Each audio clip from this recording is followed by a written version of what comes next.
Hi there, this is Dr. Margie Smith with the Micropractice. Today what I want to talk to you about is all about having a paperless practice. Now, most of you watching this are going to say, aren't we all doing that anyway? Yeah, the majority of us are, but are we doing it as efficiently and as streamlined as we possibly can be? That's where the question comes up, and that's what we're going to talk about a little bit more in this video. Now, many of us still don't have a paperless practice. Many still have the practice that we all used to carry, right? So this is what practice once was. We would go get the patient file, get the patient chart, whatever you want to call it, and this is where we stored and housed every single piece of information and data on this patient. We even wrote out SOAP notes by hand, SOAP, OPPQRST, remember, right? And so that's what practice was years and years and years ago. The beauty is that over time, with so many advances in technology, we have been able to completely remove this style of practice to a more streamlined and efficient method of practicing. Now, paperless, of course, is just the way to go, but ultimately, at the end of the day, having a paperless practice is going to save you a whole lot of time and, more importantly, money. So let's talk about where in the patient journey we would typically find paper and where we can remove those obstacles and make it as streamlined and paperless as possible. Because at the end of the day, we would have to get practices that had separate rooms for storage, right? File cabinets and the big file cabinet where the thing pulls up and slides back and you just have all these patient files, right? Because depending on the state, you have to keep track of those files for 5, 7, 10 years. And doesn't that just cost you more money for your staff to then have to go through and audit those files every single year and say, let's pull out these files that are, have expired that time frame? Gosh, so it's so nice to not even have to stress about that as much anymore because we don't have to worry about it. And that was a big motivator for me to be in more of a micro practice versus a traditional model, because I knew, boy, if I could just keep all the patient data and patient information online, then I don't have to worry about storage. I don't have to worry about getting a big space. I don't have to worry about housing all of the manila folders and files and papers that we're so used to doing as practitioners. So there in itself are major money savers, right? You don't have to get as big of a space, so you can easily practice in a room like this that I'm in right now.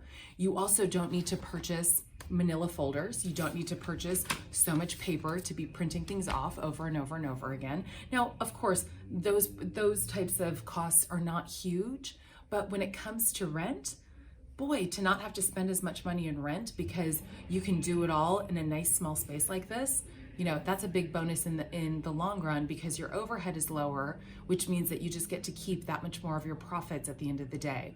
So the two most common places that I find paper can still be present in the patient journey is during the new patient experience and during any credit card processing that you're going to be doing with your patients. So new patient journey, new patient experience, what do we all say? Hey, can you fill out your paperwork, right?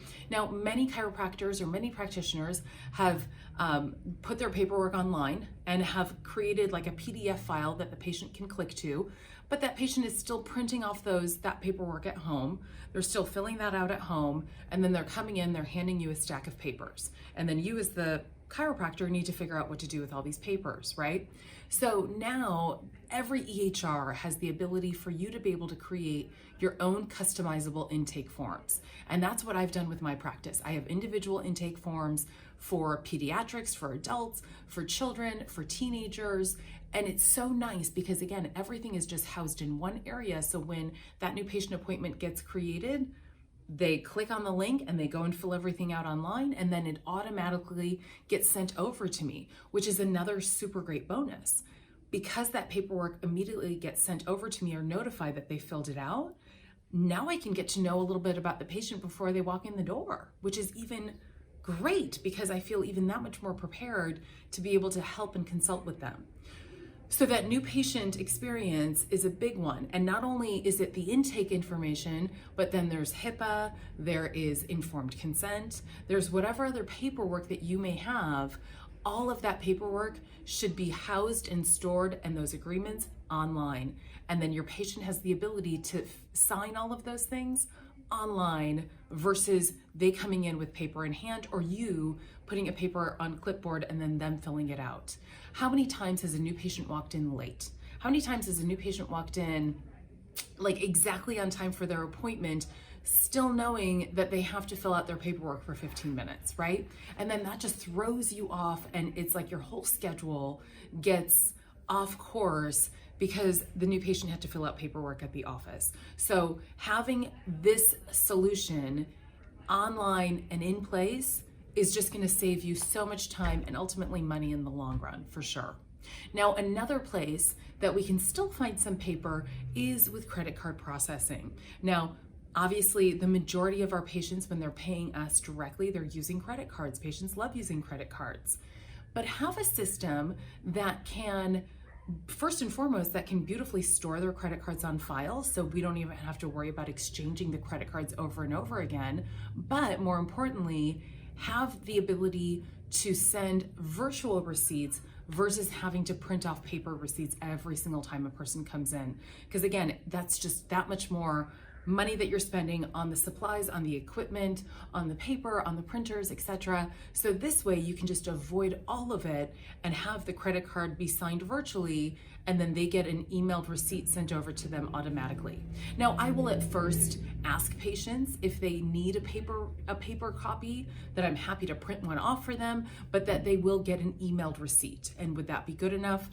I would say 95% of the time, the majority of my patients will say, no, the email receipt is just fine. Thank you so much. So that's it. It's that simple and that easy, but really take a look at your processes in your own office and make sure that within your new patient experience and within credit card processing that you are eliminating the paper there, and then that will truly make all of your paperless practice dreams come true.